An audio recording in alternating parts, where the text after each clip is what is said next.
All right. So can I get you to say and spell your name for me? Ooh, if I can remember. My name is Matt Roberts, Mattroberts. All right. And I think you know the score here. We've done enough of these community quotes together. 42-0. So I'm going to start off asking you a couple of questions about your childhood and your past. Where'd you grow up, and what was it like growing up there? I grew up in Lafayette, Louisiana for the most part. There were a few parts spent in like smaller towns in Louisiana and even a smaller town in Texas, I think, for like a brief period of time, and then literally 6 month stint in New Orleans during high school. But mostly Lafayette, and if I'm being honest, then a lot in probably like television until my teenage years when I finally made some friends. And what was it like?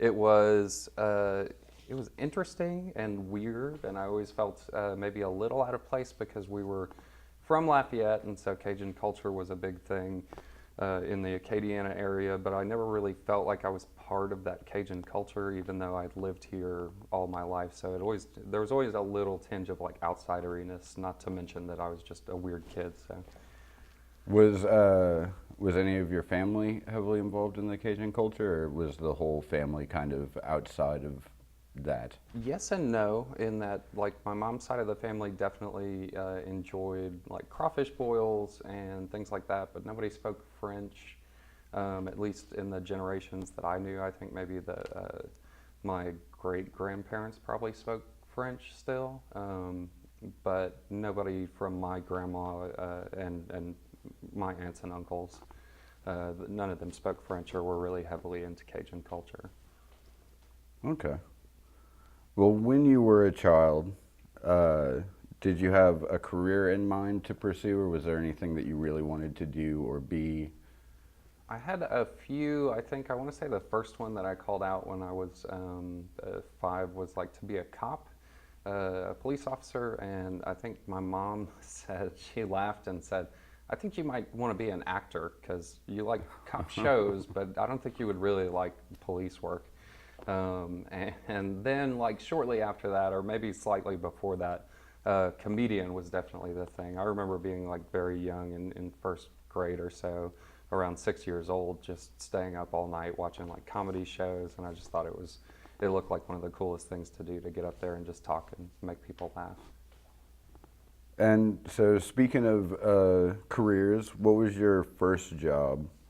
My first job was a dishwasher to the pizza trough known as, well, we'll just say a pizza trough, a place where you could go and No buzz marketing here. dump pizza into a trough, and people would come and just like scoop the large amounts of pizza onto their plate. And Did you take any life lessons or work experience really away from that first job? I mean, that was definitely the beginnings of knowing that I probably didn't want to work in the food service industry for too long, just because it's kind of icky and sweaty and low pay, and customers are always demanding, which it just wasn't a real fit for me, I don't think. Okay. Even though I worked many more food service jobs and would still work a food service job if the money dried up. So just so you know, food service people. Don't discount you yet. Yeah, I can learn. So I know you've been with AOC kind of on and off for a very long time. Mm-hmm. Can you tell me about any significant changes you've seen to AOC from its early years to where we kind of stand now? Yeah, well, I mean, I got to watch the transition from AOC being a real sort of novelty. I remember growing up in Lafayette and watching AOC and just being like, wait, in my city, people can go and get on TV. To watch it transition from that novelty of, being able to get your message out there to a big audience, which was super uncommon, to the age of YouTube and the internet. And YouTube, by the way, was originally an Access project, I think. I have to double check facts on that, but I think it was part of another Access center, where, it became much less of a novelty to put your message out. So AOC is really, one of the things that drew me back here was seeing how it had transitioned over the years into a full media center where not only did they provide that cable television outlet, but they started to provide internet radio and web distribution in one form or another to help people who are maybe not across that digital divide gap to get their stuff distributed online, and help people to be able to shape media as a craft and really transitioned into that teaching and that hub of expertise and community media, which is it's really cool, and I like being a part of that in any way I can. Well, when you think back on all your years with AOC, both on staff and off of staff as a volunteer producer, do you have a favorite memory or experience that just kind of sticks with you and you think of as quintessentially an AOC experience? Well, there's different ones. I think sort of behind the scenes, and there's too many to really name, or where you get more of the quintessential AOC experiences. And that's what I mean by that is, people who never thought they would be able to produce a TV show or a radio show, those opportunities, and when somebody really gets that feeling that they can do this, that they can break this larger process up into smaller parts and achieve them, that's really satisfying for me to see. But favorite memories of productions would be, I'd have to say, a show we used to do called Strip Down at 307. I was really proud of community partnership on that. We partnered with a local bar who was also a music venue, and they did some of the production, and then via volunteer hours and lots of editing hours. And also I should give a shout out to Matt Johnson with Broken Art Recording Studio, which I don't know if he's still operating with that name, but he would do the mixing and mastering. So it was a real community effort to put forth real local entertainment that maybe wasn't spotlighted as much as other local entertainment in the form of rock and roll and independent music. And it was really fun and taxing experience, because it was every week. We'd lug out all the gear on Wednesday, wrangle volunteers, which luckily William, who's my interviewer, was part of, and his wife, and a few other volunteers who would come and offer to be crew, including some who would do my part of it while I was playing in a band at that time. So it was a lot of fun. On a personal note, yeah, that was a lot of fun. I remember very fondly Stripped Down. We had a lot of good times doing that. And then also, before we move off of that, I do have to mention the Radical Reporters, who just messed with my mic and revealed their shirt here. But the Radical Reporters are one of my the funnest long-term projects that I've worked on at AOC. Let me fix my shirt before. Okay. Hopefully that mic's still picking up. But the Radical Reporters are one of the funnest long-term projects, because it really started with a very simple premise, which was that a group of young people who were volunteers would commit to each other that they were going to help each other to produce a show on a regular basis. And just the concept of that, to me, it's interesting how it works so well, and they all really dug the idea of committing to do something together and to work everybody to make it good, and to work with each other to where they sort of have learned, and they were all pretty young, but they've learned crucial skills, I think, to producing and being creative, which is learning to work with a group and learning to take criticism without getting overly offended, and how to give criticism without being overly offensive. And it really works. It helps to make their work better. And seeing them work as a team really has taught me a lot about working as a team with other people, lessons that I hadn't learned at this point in my life. So that's also been, I would say, a very important and good experience I've had. Well, while we're talking about the Radical Reporters, because they are a talented and dedicated group, would you like to buzz market their YouTube series real quick? Well, everybody should go check out Public Access on Radical Reporters channel on YouTube. So yeah, just look up, if you search for Radical Reporters and Public Access, it should be one of the first hits. on YouTube. There also should be a featured channel on AOC's YouTube page. But yeah, you should go check that out. People should definitely check that out. Yeah, it's really funny. That's eventually they morphed into doing a comedy series, and we're still not 100% decided on the next project, but that was a really fun project to work on.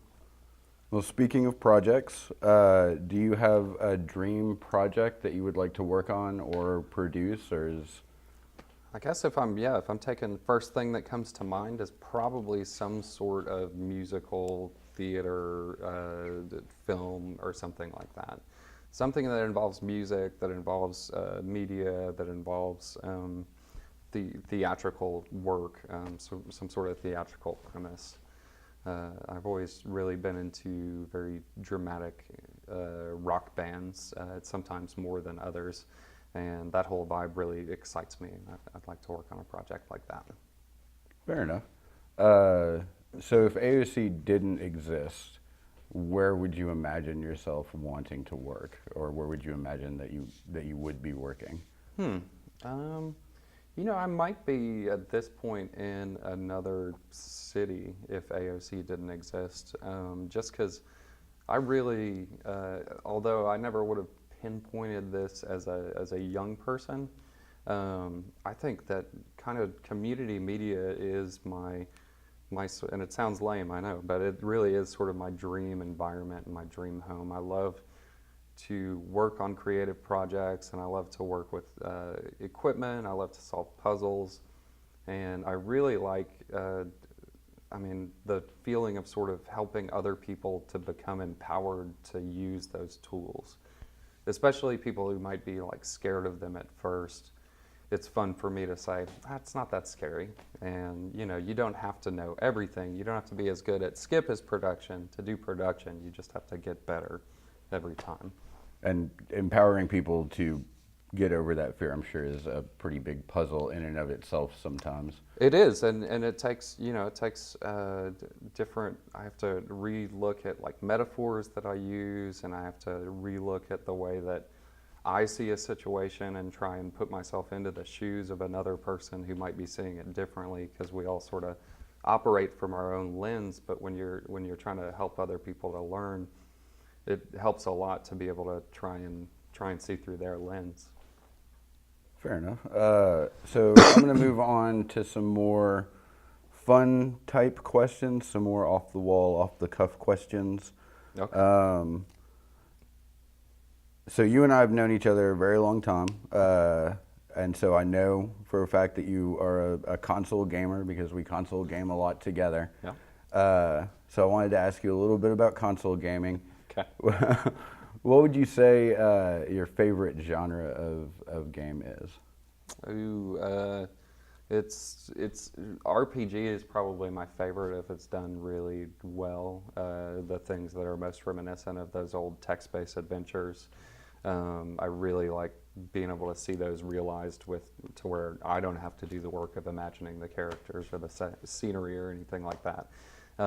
But those are kind of few and far between, and I won't name any names, but there's a couple of companies that do them really well, in my opinion, and I'm a casual gamer probably at best.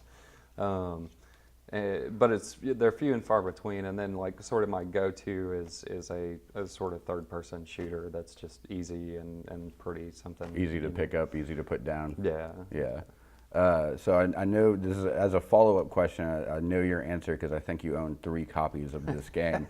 What is your favorite game within that genre? Within RPG? Your RPG favorite. Well, Skyrim holds a pretty high. Skyrim by Bethesda holds a pretty high place in my canon of games. And they'll just keep making that game until we... And they do. Yeah. They keep remaking, and I bought, I think, like at least 3 copies of that game in various forms, or in the same form when I lost discs. But it definitely, and I don't know too, this may be a somewhat subjective judgment, although that subjective judgment is probably shared by a lot of people, but just the experience I had playing Skyrim at that time in my life, and that quality of game, it was a real experience that, like, it's one that almost, you chase in other games. Like, I can't tell you how many games I bought hoping it'll be another Skyrim experience. But because either it's a different game or I'm at a different place in my life, that experience is never going to happen again. It's like your white whale. Yeah, it is. It's kind of like my white whale, or yeah. Skyrim, but yeah, Skyrim's a really good game. I had a feeling was going to be Skyrim. So, different question, but along the same line. I know that for you, probably more than just about anybody else I know, music has been super influential in your life, both from just as an audio. You're one of the few people I would describe as an audiophile, like a true audiophile, somebody that really appreciates all the things that go into making music, not just the music itself. Yeah. You have been an audio engineer, you've been a musician, you've been just a fan. So what would you say the most influential either band or musician has been on your overall either life or just tastes in general? Well, I guess I would have to say, and maybe it's I know that's a hard question. It is hard because there's really probably, I mean, if I had to list them out, there's probably like 10 to 12 that I consider like really important and would always put on and continue to play. But Queen was really the first band that I locked into, I want to say, when I was, that was when I first started having like band loyalty and like would wear band t-shirts, or when people would ask what's your favorite, I would have something to answer. And so that is probably honestly one of the most influential, and part of that too comes from that I was listening to Queen before I knew I was listening to Queen, because my dad had all the Queen records and he would listen to them all the time when we were younger. He liked like all sorts of classic rock. And then a friend of mine who was an older friend when I was in middle school, she chose Queen as her favorite band because it was in Bohemian Rhapsody was in Wayne's World at the time, and so I really started listening to Queen then, and it really, you know, I listened to a lot of Queen, a lot of Pink Floyd, and that genre of like almost opera rock, opera classic rock, has really stuck with me, and I think part of that is because music is, for me, part of the magic of music is that it's almost like a direct translation for an emotion. So you can say something with a musical phrase that will almost, it's instantly going to evoke some sort of emotion from somebody, because it's playing with rhythms and all these sort of subconscious influences that we don't know are going on necessarily, but they'll make our body move, and you know, when your body moves, it triggers emotional responses in your brain. So I think that that would be my answer, is like Queen by length, and then yeah, just the sort of theatrical combining those ideas and those emotions is a real neat concept for me. Well, I was going to say Queen and Pink Floyd and bands like them do kind of bring it back to what you were saying earlier about like theatrical or musical theater. Yeah. You know, that they were more than just their music, but a big show. Yeah. Well, that's cool. So, also talking about music, I can't ask you if you've ever attended one of their concerts, because I know that you have not. That we're both too young to have really done that when they were in their heyday, when Freddie was still around. But I know you have attended a lot of concerts. So what would you say was probably one of your favorite or most memorable concerts that you've been to? Favorite and most memorable was definitely David Byrne during the Look Into the Eyeball tour. That was like, I was right at the height of my David Byrne love, which I still love all things David Byrne, including his new album.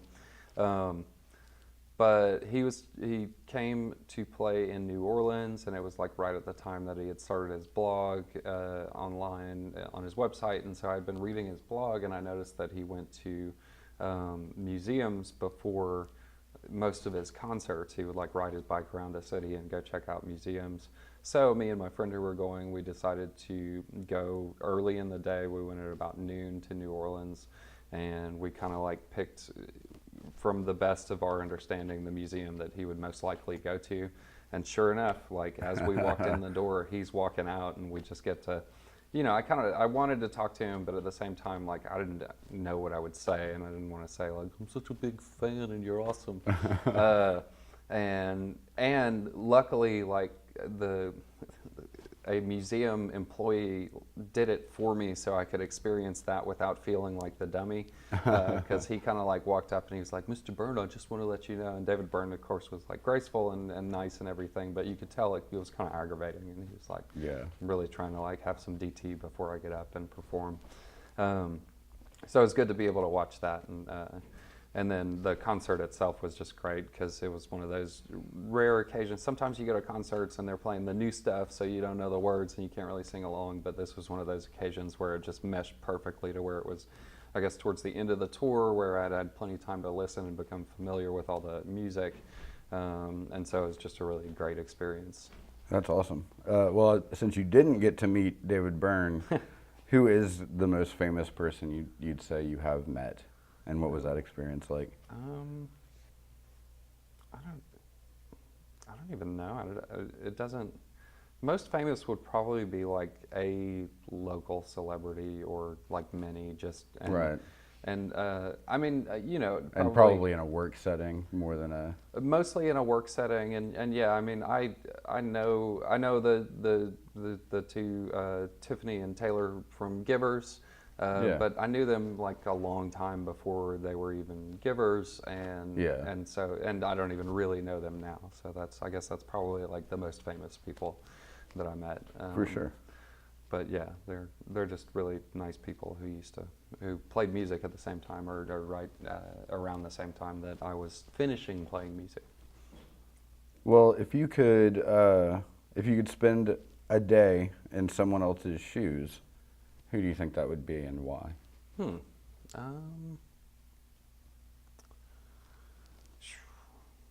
Probably be anybody. Really, I guess anybody with access to a lot of resources. Because it just seems like anybody who has a lot of resources has things a little bit easier in the world, and maybe to a fault, I try and I mean, it's difficult to do, and so it's weird for somebody to say this, I think, but I try and put myself in other people's shoes on a regular basis, I guess I'll say. Not like I'm successful at doing it ever, because I don't think you can ever really understand what another person's going through, but I just find it helps me to communicate with people in a way that's more effective, because I tend to be, and I think a lot of people tend to be sort of in their own head and just sort of get caught there. And so sometimes if I feel like I'm not getting through to somebody, or I'm not understanding something, that'll be one of the go-to exercises I do, is I try and say like, okay, how would I be feeling or seeing this if I were in their shoes? Yeah. So yeah, I think it's a good exercise. But who would I like to be? Anyone with a lot of resources. Anybody whose private island you could go hang out on. Yes. Yeah. Yes. Well, if you could have dinner with someone living or deceased, who would it be and why? I probably. The question always feels like a lie to me, because I don't think, you never really know, probably, if you're choosing, but I'll choose people I would have dinner with anyway, my friends and my family, right. And people. I have dinner with people I want to have dinner with. And yeah, I'm sure there's... And never meet your heroes, right? Well, there probably are some heroes that I would like to... I mean, like Mark Oliver Everett from Eel seems like a really nice guy who's hard to access. Yeah. David Byrne seems like I don't know if he seems like a nice guy, that I think I would be too dumb to eat dinner with David Byrne, because I'd just be like, you're what? Great. I'd have nothing to say. There's a few, probably I'll take it back. I would have dinner with comedians like Gary Shandling. I think would be great to have dinner with. Larry David, I think I would like to have dinner with, as much as a trying experience that might be. And probably Mark Maron too. Maybe Mark Maron could moderate that whole situation. So less of a dinner and more of a round table. Yeah, probably just drinks, honestly. Yeah. So if you could travel anywhere in the world, where would you go, and why do you think that is? I think I'd go to Costa Rica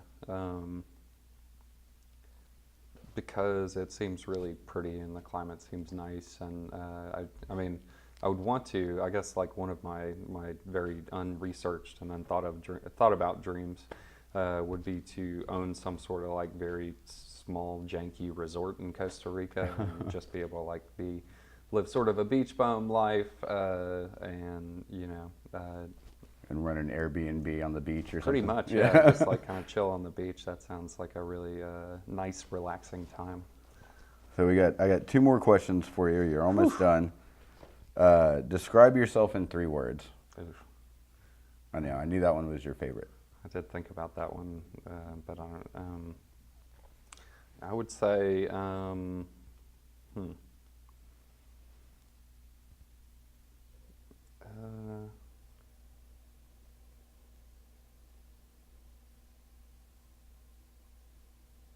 what's the other one? Let's see if I can come back to this All one. right. So this one I've actually changed up a little Okay. bit. So the question they gave me to ask was, how would you like to be remembered? I'm changing that to, how would you like your epitaph to read? I'd probably something jokey, I'm sure, and I feel like I came up with a good joke recently. That's kind of why I changed, because I feel like you told me a joke recently that I was like, oh, that's... What did I say? Because it could totally work, but I can't remember. Should have written it down. I guess I'm going to say that then. My epitaph will say I should have written it down. So you think you have an answer for the 3 words? I don't. Because I'll tell you. Let me break down. It's hard to break down 3 words question a little bit, right? Because like you think about it, sort of like in the ego sense of the word, right, is like what you think, but then I'm also thinking of the superego part, which is like, what would other people think? It's a lot to unpack. It is a lot to unpack because you're like, I have to pick 3, and it's like, do I pick one that's from the ego and one that's from the superego? I would say, And then one at random. and then do I want to reveal this much about me? If I choose the 3 words, that's like. All right, well, then I'm going to change it up. I'm going to give you a different question. Okay, all right. Do you have any fears or phobias? I do not, however, throughout growing older, I have found, and I found this out while my dog was being having surgery performed on her. The sight of blood does create a faintness in me. It creates that phobic reaction because I cannot control it, but when I see it, like I start getting weak-kneed. And Any amount of blood, or does it have to be like a certain amount? No, and it may just be like on like things I care about, because it was definitely a weird first-time situation. Before, like nothing had really bothered or grossed me out. I could like watch people throw up and not like feel queasy or none of it really affected. Seeing people watching like surgery videos wouldn't affect me at all. But for some reason, when they cut this thing off my dog's toe and they were sewing it up, and as they were doing it, I didn't even really know what was going on, but the doctor looked at me, the vet, and he was like, you need to get that man a chair. He's about to pass out.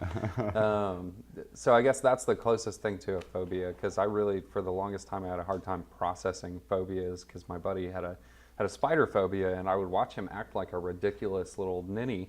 I hope that's not a bad word, but when a spider would come around, including like throwing things randomly into the air. And so one day I was like, dude, what is it like when you see a spider? And he's like, okay, well, so it's like I see a spider and all the blood drops out of my head and my ears start ringing and I don't know what's going on. And I was Goodness. like, okay, all right, that now I understand a little better. Because before, it honestly kind of, when I would see him react that way, I'd be like, come on, it's a spider. Yeah. But then when he knowing explained, that it was sheer panic. yeah, and when that kind of helped me to understand, I guess, phobia, the idea of phobia a little better. Awesome. Well, thank you very much, Thank Matt. you. It was a good one.